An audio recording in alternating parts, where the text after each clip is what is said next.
Hello യോസ് സൈക്കിൾപ്പിടിയുടെ പുതിയൊരു എപ്പിസോഡിലേക്ക് ഇവർക്കും ഹാർദമായ സ്വാഗതം. എന്താണ് പരിപാടി എന്ന് വെച്ചാൽ ഇന്ന് സൈക്കിളില്ല, കോളേജില്ല, വീടില്ല.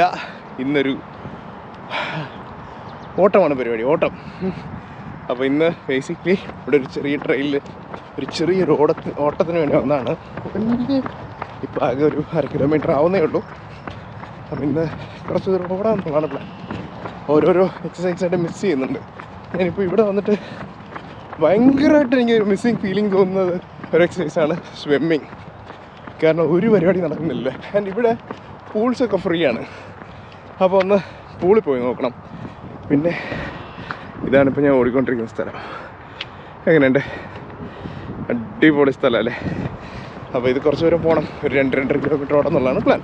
ഇനി കുറച്ച് അപ്ഡേറ്റ്സ് പറയാനുണ്ട്. ഇവിടെ വന്ന് നമ്മൾ ഒരു നാട്ടിൽ വരുന്നതിനെക്കുറിച്ച് മുന്നേ അറിയുന്നതും ഇവിടെ വന്നറിയുന്നതും തമ്മിൽ ഭയങ്കരമായ വ്യത്യാസമുണ്ടല്ലോ. അപ്പോൾ ഞാൻ എന്ത് പ്രതീക്ഷയാണ് വന്നത്, ഇവിടെ എന്താണ് സംഭവിക്കുന്നത്, ആർക്ക് ഉപകാരപ്പെടുന്ന വെച്ചാൽ നാളെ നിങ്ങൾക്ക് ആർക്കെങ്കിലും ഇങ്ങോട്ട് വരണമെന്നുണ്ടെങ്കിൽ മേ ബി ഈ വീഡിയോ ചിലപ്പോൾ നിങ്ങൾക്ക് എന്തെങ്കിലും ഉപകാരമുള്ള കോണ്ടന്റ് തന്നേക്കാം എന്നുള്ളൊരു പ്രതീക്ഷയും കൂടെ കൊണ്ടാണ് ഞാനിങ്ങനൊരു വീഡിയോ ആണ്. 21 കിലോമീറ്റർ നോൺ സ്റ്റോപ്പ് ഓടിയ ഞാനാണ്. ഇപ്പോൾ കുറച്ച് ഓടുമ്പോഴേ തളരുന്നു. ഇവിടെ നമ്മൾ ഈ ഓടുമ്പോഴും സൈക്കിൾ ഓടുമ്പോഴൊക്കെ ശ്വാസം എടുക്കുമ്പോൾ മൂക്കിനെന്തോ ഒരു നല്ല തണുപ്പാണല്ലോ.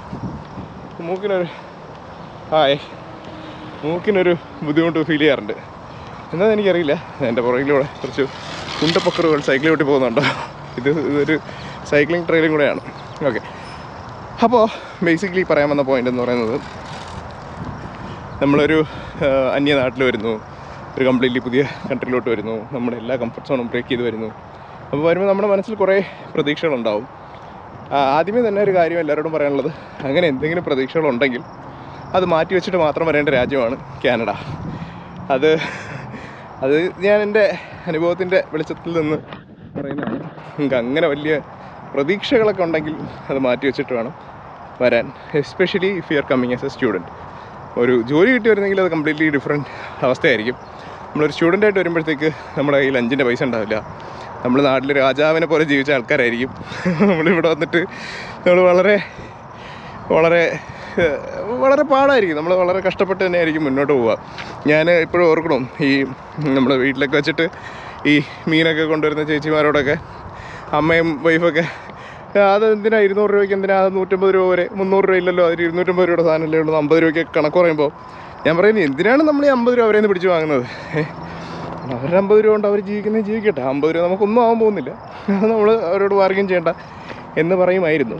ഇന്നിപ്പോൾ ഇവിടെ എൻ്റെ റൂമിലിരിക്കുന്ന ഒട്ടുമിക്കവാറും സാധനങ്ങളും ഏതെങ്കിലും വീടിൻ്റെ പുറത്ത് അവരെടുത്ത് ഉപയോഗശൂന്യമായി വെച്ചിട്ട് പോകുന്ന സാധനങ്ങളാണ്. ഇത് ഭയങ്കര ഒരു സംഭവമാണ്. കാരണം ഇത് നമുക്ക് നാട്ടിൽ ചിന്തിക്കാൻ പോലും പറ്റില്ല. ഇവിടെ അതൊരു കൾച്ചറാണ്. ഇവിടെ ആൾക്കാർക്ക് സാധനം വേണ്ടെങ്കിൽ അവരുടെ അടുത്ത് പുറത്ത് വെക്കും. നമുക്ക് ആവശ്യമുള്ളതാണെങ്കിൽ നമുക്ക് എടുക്കാൻ, ചോദിക്കേണ്ട, പറയേണ്ട. നല്ലൊരു പരിപാടിയാണ്. പക്ഷേ ഇത് നാട്ടിൽ ഞാനിത് ചെയ്യുന്നതിനെ കുറിച്ചൊന്നും എനിക്ക് ചിന്തിക്കാൻ പോലും പറ്റാത്തൊരു സംഭവമാണ്. പക്ഷേ അത് നമ്മൾ ഈ നാട്ടിൽ വന്നു, ഈ സാഹചര്യങ്ങളിൽ വന്നു, അടിസ്ഥാനപരമായി കാശില്ലാതെ വരുമ്പോൾ നമ്മൾ ചെയ്തു പോകുന്ന കാര്യങ്ങളാണ്. അപ്പോൾ ഒരു പ്രതീക്ഷയില്ലാതെ വേണം ഈ നാട്ടിലോട്ട് വരാൻ.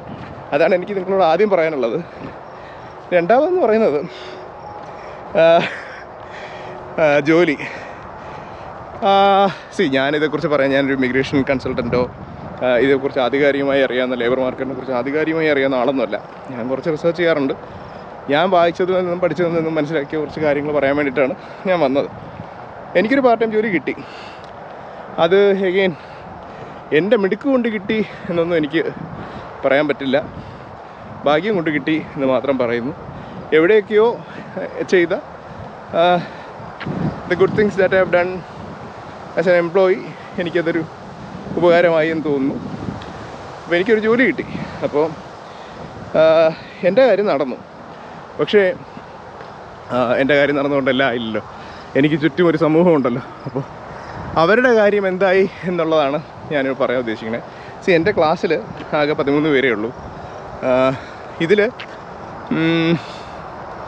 ഞാനടക്കം 13. അതിലാകെ നിങ്ങൾ 2, 3, 4 പേർക്ക് എന്താണ് ജോലി കിട്ടിയിട്ടുള്ളത്.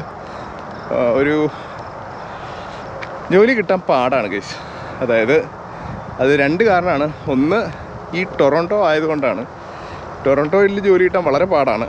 ഇവിടെ ഒരുപാട് ഓപ്പർച്യൂണിറ്റീസ് ഉണ്ട്, അതുപോലെ തന്നെ ഇവിടെ ഒരുപാട് ആൾക്കാരുമുണ്ട്. അപ്പോൾ ഇതിൽ ഒരുപാട് പരിപാടികൾ ഇവിടെ നടക്കുന്നുണ്ട്.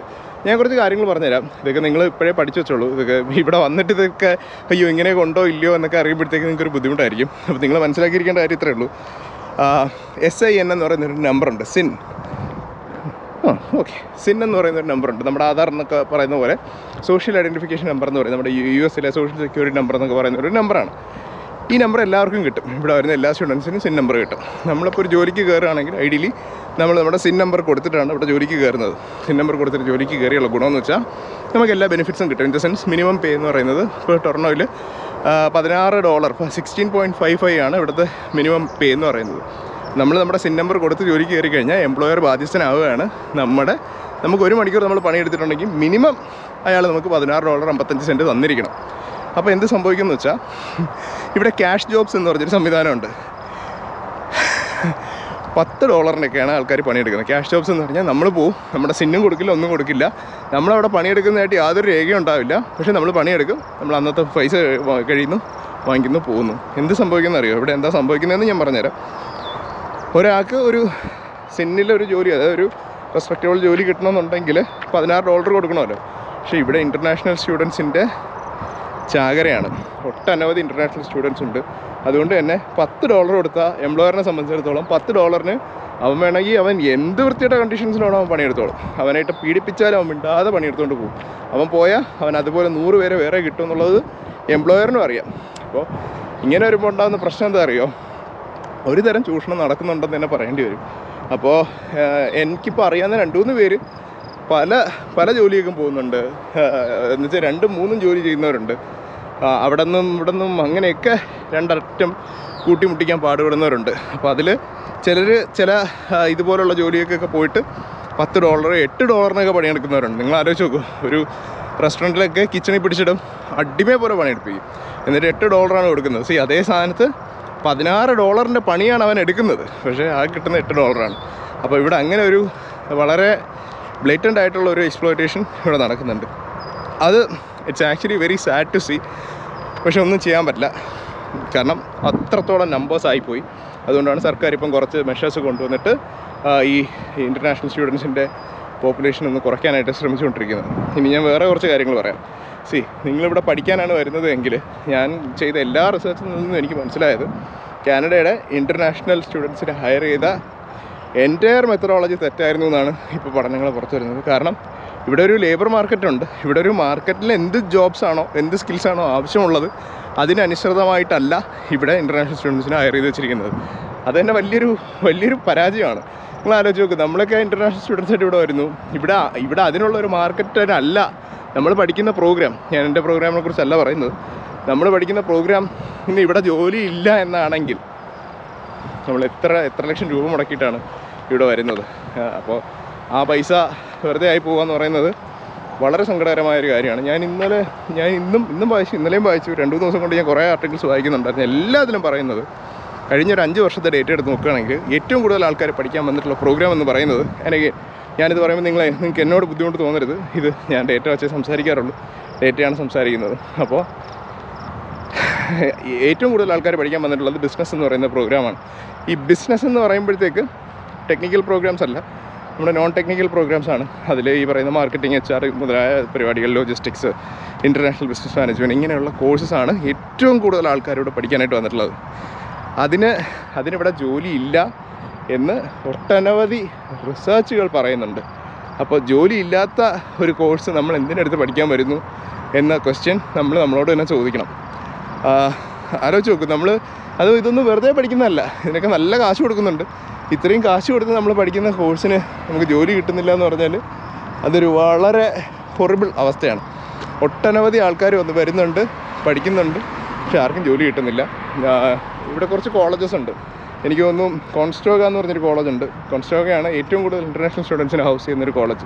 അവരുടെ മോസ്റ്റ് പോപ്പുലർ പ്രോഗ്രാമാണ് international business management, HR management, marketing management. നമ്മൾ ആലോചിക്കേണ്ടത് നമ്മൾ ഇങ്ങനെയുള്ള പ്രോഗ്രാംസ് പഠിക്കുമ്പോൾ നമുക്ക് നാട്ടിലെന്ത് ജോലിയാണോ കിട്ടുന്നത് ഏതാണ്ട് അതുപോലെ, ഇല്ലെങ്കിൽ ചെറിയ വ്യത്യാസമുള്ള ജോലികൾ ഇങ്ങനെയൊക്കെ ഉള്ളതേ കിട്ടുള്ളൂ. ആൻഡ് അഗെയിൻ അതിനൊക്കെ ഒരു പരിധി ഉണ്ടല്ലോ. അതിന് അങ്ങനെയുള്ള ജോലികൾ ഇവിടെ ഇല്ല എന്നാണ് ഈ റിസർച്ചുകൾ പറയുന്നത്. അപ്പോൾ നമ്മൾ അങ്ങനെയുള്ള ഒരു പ്രോഗ്രാം എടുത്ത് ഒരു റിസ്ക് എടുത്ത് നമ്മുടെ കയ്യിലുള്ള മുഴുവൻ പൈസയും കളഞ്ഞ് വരണോ എന്ന തീരുമാനം നിങ്ങൾ തന്നെയാണ് എടുക്കേണ്ടത്. എന്നോട് ചോദിച്ചാൽ ഞാനൊരിക്കലും ഒരാളോടും അങ്ങനെ ഒരു മണ്ടത്തരം കാണിച്ച് കാനഡയിലോട്ട് വരാൻ പറയില്ല. അപ്പോൾ ആര് കാനഡയിലോട്ട് വരണമെന്ന് എന്നോട് ചോദിച്ചാൽ ഞാൻ പറയുന്നു ഇത് എൻ്റെ വ്യക്തിപരമായ അഭിപ്രായമാണ്, ഇത് എൻ്റെ റിസർച്ച് വെച്ച് മാത്രം ഞാൻ പറയുന്ന കാര്യങ്ങളാണ്. ഇതൊക്കെ പരിപൂർണമായി ശരിയായിരിക്കുമെന്നുള്ളൊരു അവകാശവാദം എനിക്കില്ല. ഞാൻ പറയുന്നത് നിങ്ങൾ സ്പെസിഫിക് ആയിട്ടുള്ള പ്രോഗ്രാംസ് എടുത്ത് വരിക. ഇപ്പോൾ എൻ്റെ എക്സാമ്പിൾ എടുക്കുകയാണെങ്കിൽ എൻ്റെ കോളേജ് അത്യാവശ്യം നല്ലൊരു കോളേജാണ്. ഈ കോളേജുകളിൽ ഇച്ചിരി വൃത്തിയുള്ള കോളേജാണ് സെൻറ്റിനിയൽ കോളേജ്. എൻ്റെ ഒട്ടുമിക്കവാറും പ്രോഗ്രാംസിനെല്ലാം, അതായത് ഇവരുടെ പോപ്പുലർ പ്രോഗ്രാംസിനെല്ലാം, ഈ പറയുന്ന ബിസിനസ് പ്രോഗ്രാംസിനെല്ലാം 60 പേര് കൂടുതൽ ക്ലാസ് ഉണ്ട്. 30 പേരുടെ 2 ബാച്ചൊക്കെ ആയിട്ടാണ് പല പ്രോഗ്രാംസ് നടത്തുന്നത്. പക്ഷേ എൻ്റെ പ്രോഗ്രാമിന് ആകെ ഉള്ളത് 13 സ്റ്റുഡൻസാണ്. അപ്പോൾ ഈ 13 പേരും വളരെ ക്ലിയറായിട്ടൊരു ഒബ്ജക്റ്റീവോട് കൂടി ഇവിടെ വന്നിരിക്കുന്നവരാണ്. അവർക്ക് അനലിറ്റിക്സ് പഠിക്കാൻ വേണ്ടി തന്നെ വന്നിരിക്കുന്നവരാണ്. ആരും എൻ്റെ ക്ലാസ്സിൽ ഒരു മനുഷ്യൻ പോലും കാനഡയിൽ വരണം അതുകൊണ്ട് അനലിറ്റിക്സ് പഠിച്ചേക്കാം എന്ന് പറഞ്ഞിട്ട് ഈ പ്രോഗ്രാം എടുത്ത് വന്നവരില്ല. അപ്പോൾ ബേസിക്കലി അതാണ് അപ്രോച്ച് എന്നാണ് എനിക്ക് തോന്നുന്നത്. ആൻഡ് സെയിം എൻ്റെ കേസും അതുപോലെ തന്നെയായിരുന്നു. അനലിറ്റിക്സ് എന്ന് പറയുന്ന ഒരു ലാർജർ ഡൊമൈനിലോട്ട് പോകണം, അതിന് ഉതകുന്ന കോഴ്സ് ഏതാണ് എന്ന് നോക്കിയിട്ടാണ് ഞാനും ഈ കോഴ്സ് എടുത്ത് വന്നത്. അപ്പോൾ ഞാൻ ചെയ്തത് കൊണ്ട് അതാണ് ബെസ്റ്റ് എന്നുള്ളതല്ല ഞാനിവിടെ പറയാനോ സ്ഥാപിക്കാനോ ഉദ്ദേശിക്കുന്നത്. പക്ഷേ ആ അപ്രോച്ച് നല്ലതാണ് എന്നുള്ളതാണ്. പിന്നെ ഇവിടെ ഏത് ഇത് നോക്കിയാലും എല്ലാവരും ഒരേ സ്വരത്തിൽ പറയുന്ന ഒരു കാര്യമാണ്, നിങ്ങൾ ബിസിനസ് പ്രോഗ്രാംസ് പഠിക്കാനായിട്ട് കാനഡയിലോട്ട് വരരുത്, അതിനുള്ള ജോലിയില്ല. ഇവിടെ വന്നാൽ നമുക്ക് സെക്യൂരിറ്റി ആയിട്ട് ജോലി കിട്ടുക, ഇങ്ങനെ ഇവിടുത്തെ കുറേ പരിപാടികളുണ്ട്. സെക്യൂരിറ്റിക്ക് ഇവിടെ എല്ലാത്തിനും ലൈസൻസ് ഉണ്ട്. അതായത് ഇവിടെ മീൻ പിടിക്കണമെങ്കിൽ ഒരു ലൈസൻസ് ഉണ്ട്. അപ്പോൾ സെക്യൂരിറ്റിയുടെ ലൈസൻസ് എടുത്ത് സെക്യൂരിറ്റി ആവുക, ഇങ്ങനെയൊക്കെയുള്ള പരിപാടിക്കാണ് നമ്മൾ നാട്ടിൽ നിന്ന് 30 ലക്ഷം രൂപ മുടക്കി ഇവിടെ വന്ന് ഒരു കോഴ്സ് പഠിക്കുന്നത്. അപ്പോൾ അതിൻ്റെ ആവശ്യകത ഉണ്ടോ എന്നുള്ളത് ഇത് വരുന്നവരാണ് ചിന്തിക്കേണ്ടത്. പക്ഷേ ഞാനിത് പറയുന്നത് കൊണ്ട് എന്നോട് ആർക്കും ദേഷ്യവും വെറുപ്പും തോന്നരുത്. ഞാൻ ആരെയും വരരുതെന്ന് പറഞ്ഞ് ഡീമോട്ടിവേറ്റ് ചെയ്യുന്നതല്ല. ഞാനിത് അങ്ങേയറ്റത്തെ പോസിറ്റീവ് ഇൻറ്റൻറ്റോട് കൂടി പറയുന്നൊരു കാര്യമാണ്. കാരണം നമ്മളിവിടെ വന്നു കഴിയുമ്പോഴാണ് ഇവിടുത്തെ ഒരു റിയാലിറ്റി എന്താണെന്ന് നമ്മൾ മനസ്സിലാക്കുന്നത്. അപ്പോൾ അത് മനസ്സിലാക്കിയതിൻ്റെ അടിസ്ഥാനത്തിലാണ് ഞാൻ ഈ കാര്യങ്ങൾ പറയുന്നത്. ദയവേത് നിങ്ങൾ വളരെ ക്ലിയറായിട്ടൊരു ഒബ്ജക്റ്റീവോട് കൂടി അല്ലെങ്കിൽ ഇവിടെ വന്നാൽ നമ്മൾ പെട്ടുപോകുന്നതാണ് എനിക്ക് തോന്നുന്നത്. അഗെയിൻ ഇനി ഇവിടെ വന്നാൽ പാർട്ട് ടൈം ജോലി കിട്ടുമോ ഇല്ലയോ എന്നുള്ളൊരു കാര്യം അത് ഭയങ്കര ലക്ക് ഡിപ്പെൻഡൻ്റ് ആണെന്ന് ഇപ്പോൾ എനിക്ക് പറയാൻ പറ്റുന്നുള്ളൂ. കാര്യം എന്ന് വെച്ചാൽ കുറച്ച് പേർക്ക്, എനിക്കറിയാവുന്ന കുറച്ച് പേർക്ക് ജോലി കിട്ടി, കുറച്ച് പേര് ഇപ്പോഴും തപ്പുന്നുണ്ട്. എനിക്ക് വളരെ കേപ്പബിളാണ് എന്ന് തോന്നിയ ചിലർക്ക് ജോലി കിട്ടുന്നില്ല. എന്നാൽ എനിക്ക് ഒട്ടും തന്നെ കേപ്പബിൾ അല്ല എന്ന് തോന്നിയ കുറച്ച് പേർക്ക് ജോലി കിട്ടുന്നുമുണ്ട്. അപ്പോൾ ഞാൻ ഭയങ്കര കൺഫ്യൂസ്ഡാണ്. അത് ഞാൻ മനസ്സിലാക്കുന്നത് കഴിവല്ലയോ ഇവിടുത്തെ മാനദണ്ഡം എന്നാണ് എനിക്ക് ഫസ്റ്റ് മനസ്സിലാക്കേണ്ടത്. അതായത് കഴിവുള്ളവനല്ലേ ജോലി കിട്ടേണ്ടത് എന്നുള്ളതാണല്ലോ നമ്മുടെ അടിസ്ഥാനപരമായ ഒരു സംഭവം. അപ്പോൾ കഴിവുള്ളവനല്ല ഇവിടെ ജോലി കിട്ടുന്നത് എന്നെനിക്ക് തോന്നിപ്പോയി. എനിക്ക് റെഫറൻസ് ഭയങ്കര ഇമ്പോർട്ടൻ്റ് ആയിട്ടുള്ളൊരു റോളുണ്ട്. എല്ലാ ജോലിക്കും ഇവിടെ റെഫറൻസ് ഉണ്ടെങ്കിലേ ജോലി കിട്ടുള്ളൂ എന്നുള്ളൊരവസ്ഥയാണ്. നിങ്ങളിവിടെ വന്നു കഴിഞ്ഞാൽ നിങ്ങൾ ആദ്യം ചെയ്യേണ്ട നല്ല നെറ്റ്വർക്ക് ബിൽഡ് ചെയ്യുക. നിങ്ങളെ എത്രത്തോളം ആൾക്കാരെ പരിചയപ്പെടാൻ പറ്റും അത്രത്തോളം ആൾക്കാരെ പരിചയപ്പെടുക. എന്നിട്ട് അവരോടൊക്കെ അവർ ജോലി ചെയ്യുന്നിടത്തൊക്കെ ഒരു റെഫറൻസ് ചോദിക്കുക. അങ്ങനെയൊക്കെ തന്നെയാണ് ആൾക്കാർ ജോലി കണ്ടെത്തുന്നത്. പെൺകുട്ടികൾക്കൊരു ഇൻഹറൻ്റ് അഡ്വാൻറ്റേജ് ഉണ്ടെന്ന് എനിക്ക് തോന്നുന്നു. കാരണം ഈ വെയിട്രസ് അങ്ങനെയുള്ള കുറച്ച് ജോലികൾക്ക് അത് അവർ കഴിഞ്ഞിട്ടേ ബാക്കിയുള്ള എന്തൊക്കെ സംഭവിച്ചാലും അവർ കഴിഞ്ഞിട്ടേ ബാക്കിയുള്ളവരെ കൺസിഡർ ചെയ്യുന്നുള്ളൂ. അപ്പോൾ അങ്ങനെ ഒരു ഇൻഹറൻ്റ് അഡ്വാൻറ്റേജ് പെൺകുട്ടികൾക്കുള്ളതായിട്ട് തോന്നിയിട്ടുണ്ട്. അപ്പോൾ എന്ന് പറഞ്ഞ് പെൺകുട്ടികളെല്ലാം ഇങ്ങോട്ട് വരണമെന്നല്ല കേട്ടോ ഞാൻ പറയുന്നത്. നിങ്ങളുടെ ഈ ഒരു നമ്മൾ പഠിക്കാൻ വരുന്ന കോഴ്സ് മിക്കവാറും പേരെടുത്ത് വരുന്ന 1 വർഷം അല്ലെങ്കിൽ 2 വർഷത്തെ പ്രോഗ്രാം ആയിരിക്കും. ഈ 2 വർഷം കടന്നു പോകും. പക്ഷേ ആ 2 വർഷം കഴിഞ്ഞിട്ട് എന്ത് എന്നുള്ളതാണ് നമ്മൾ ചോദിക്കേണ്ട ആദ്യ ക്വസ്റ്റ്യൻ. ഈ 2 വർഷം ഇപ്പോൾ നിങ്ങൾക്ക് ഒരു ജോലി കിട്ടിയില്ലെങ്കിൽ പോലും നിങ്ങൾ എങ്ങനെയെങ്കിലുമൊക്കെ അഡ്ജസ്റ്റ് ചെയ്ത് തട്ടിമുട്ടി വീട്ടിൽ നിന്ന് അത്യാവശ്യം സപ്പോർട്ടൊക്കെ ഉണ്ടെങ്കിൽ നമുക്ക് ഓടിച്ച് പോകാൻ പറ്റും. പക്ഷേ ഇത് കഴിഞ്ഞിട്ട് നിങ്ങൾ പഠിച്ച മേഖലയിൽ ജോലി കിട്ടിയില്ലെങ്കിൽ അത് ഭയങ്കര ഒരു ഹൊറിബിൾ മിസ്റ്റേക്ക് ആയി പോകും. അതുകൊണ്ട് ആദ്യം ഈ നാടിനെക്കുറിച്ച് ഇവിടെ ഏറ്റവും കൂടുതൽ സ്കോപ്പുള്ളത് ഹെൽത്ത് കെയർ അതുമായിട്ട് അലൈഡ് ആയിട്ടുള്ള സെക്ടേഴ്സൊക്കെയാണ്. അപ്പോൾ അങ്ങനെയുള്ളവർക്ക് ഡെഫിനറ്റ്ലി ഇതൊരു ഭയങ്കര രാജ്യം തന്നെയായിരിക്കും. പക്ഷേ അല്ലാത്തവർ നിങ്ങൾ വളരെ നന്നായിട്ട് ആലോചിച്ച് വളരെ നന്നായിട്ട് പ്ലാൻ ചെയ്ത് മറ്റ് രാജ്യങ്ങളിലെ എല്ലാ ഓപ്പർച്യൂണിറ്റീസ് എല്ലാം എക്സ്പ്ലോർ ചെയ്തിട്ട് വേണം നമ്മൾ ഇങ്ങോട്ട് വരാനെന്നാണ് എനിക്ക് പറയാനുള്ളത്. എൻ്റെ 1-2 അടുത്ത സുഹൃത്തുക്കൾക്ക് ജോലി കിട്ടിയിട്ടില്ല. I M super concerned about them. ഞാൻ അവർക്കൊരു ജോലി കിട്ടും എന്നുള്ളൊരു പ്രതീക്ഷയിലിരിക്കുകയായിരുന്നു, പക്ഷേ അവർക്ക് കിട്ടുന്നില്ല. അത് എന്നെ ഇപ്പോൾ അലട്ടുന്ന ഒരു ചെറിയൊരു പ്രശ്നമാണ്. അപ്പോൾ അവർക്കും കൂടെ ജോലി കിട്ടിക്കാണാൻ ഞാൻ ആഗ്രഹിക്കുന്നു. അപ്പോൾ എൻ്റെ കാര്യങ്ങൾ നടന്നു പോകുന്നുണ്ട്. എനിക്ക് ഇതുകൊണ്ട് മാത്രം നമുക്ക് ഇനിയിപ്പോൾ അടുത്തൊരു 7 മാസം കൂടെ കഴിയുമ്പോഴത്തേക്ക് നമുക്ക് കോളേജിൽ അടുത്ത സെമസ്റ്റർ ഫീസ് അടയ്ക്കണം. അതൊരു വലിയ തുകയുണ്ട്.